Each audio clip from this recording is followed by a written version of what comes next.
مسیح یسوع میں آپ سب کی سلامتی ہو۔ خدا کا فضل ہمیشہ آپ لوگوں کے ساتھ رہے۔ میرے عزیزو، آج ہم خداوند کے پاک کلام میں سے سیکھیں گے کہ اپنے آپ کو نہیں بلکہ دوسروں کو راضی کرو۔ تو خداوند کے پاک کلام میں سے ہم دیکھیں گے رومیوں اس کا 15 باب اور اس کی آیت نمبر 5 اور 6، اور کلام مقدس میں کچھ اس طرح سے لکھا ہے: اور خدا صبر اور تسلی کا چشمہ تم کو یہ توفیق دے کہ مسیح یسوع کے مطابق آپس میں یک دل رہو، تاکہ تم یک دل اور یک زبان ہو کر ہمارے خداوند یسوع مسیح کے خدا اور باپ کی تمجید کرو۔ آمین۔ میرے عزیزو، جب ہم ان آیات پر غور کرتے ہیں تو ہمیں پتہ چلتا ہے کہ خداوند کے بندہ مقدس پولس رسول نے رومیو کی کلیسیا کو جب خط لکھا تو اس کے 15ویں باب کی پہلی 6 آیات میں انہوں نے بیان کیا کہ ہمیں اپنے آپ کو نہیں بلکہ دوسروں کو راضی کرنا چاہیے۔ اور جب ہم ان 2 آیات پر بھی غور کرتے ہیں تو اس سے بھی پہلی 4 آیات کا خلاصہ نکلتا ہے، تو اس میں بھی یہی لکھا ہے کہ ہمیں اپنے آپ کو نہیں بلکہ دوسروں کی فکر کرنی چاہیے، دوسروں کے بارے میں سوچنا چاہیے۔ لیکن آج ہم کیا کرتے ہیں؟ آج ہم نہ ہی ان آیات پر غور کرتے ہیں، نہ ہی ان کو سمجھتے ہیں، بلکہ ہم اپنی فکروں میں کھوئے رہتے ہیں، صرف اپنے بارے میں ہی سوچتے ہیں۔ ہم یہ سوچتے ہیں کہ ہمارے لیے کیا اچھا ہے کیا نہیں۔ ہم یہ نہیں سوچتے کہ اس سے کہیں دوسروں کو تکلیف تو نہیں یا دوسروں کو کوئی نقصان تو نہیں پہنچتا۔ ہم اپنی رنگ رنگیوں میں ہی کھوئے رہتے ہیں، ہم اپنی سوچوں میں ہی کھوئے رہتے ہیں۔ ہم خداوند کو بھی ٹائم نہیں دیتے، نہ ہی اس کے پاک کلام کو پڑھتے ہیں۔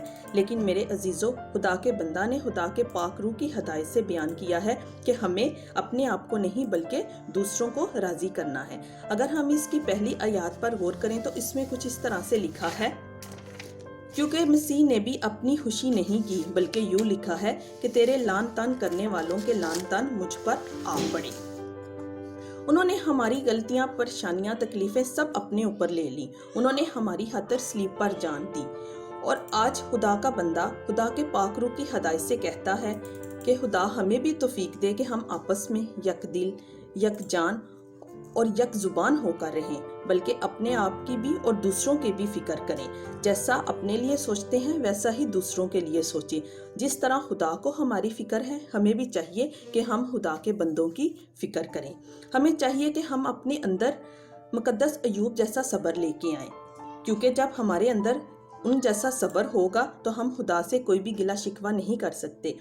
دنیا میں رہتے ہوئے جب ہم خداوند سے دعا کرتے ہیں، کسی چیز کی خواہش کرتے ہیں یا ہمیں کوئی چیز چاہیے ہوتی تو ہم خدا کے حضور کہتے ہیں کہ ہمیں یہ چیز چاہیے، لیکن جب خدا ہمیں نہیں دیتا تو ہم اس سے گلہ شکوہ کرنا شروع کر دیتے ہیں۔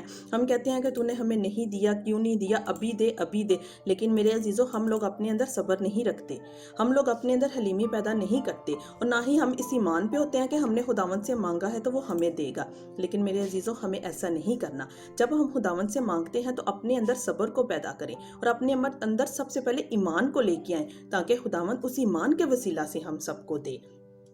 دنیا میں رہتے ہوئے ہم دنیا کی خواہشوں میں اس کی فکروں میں کھوئے رہتے ہیں اور دوسروں کے لیے برا چاہتے ہیں، لیکن اگر آپ کے لیے کوئی برا بھی کرتا ہے تو ہمیں اس کے لیے برا نہیں سوچنا، بلکہ اس کا فیصلہ خدا پہ چھوڑ دینا ہے اور اس کے لیے دعا کرنی ہے کہ خدا اسے نیک ہدایت دے۔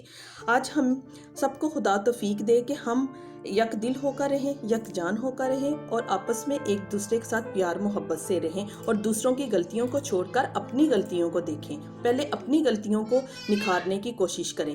تو میرا ایمان ہے کہ خدا آپ سب کو بہت زیادہ برکت دے گا اس پاک کلام کے وسیلہ سے، اور آپ سب میں بھی وہ صبر اور اطمینان پیدا کرے گا، تاکہ ہم خدا کے پاک کلام کو زیادہ سے زیادہ پڑھیں اور اس کے مطابق اپنی زندگیوں کو گزار سکیں۔ خداوند آپ سب کو بہت زیادہ برکت دے۔ God bless you all.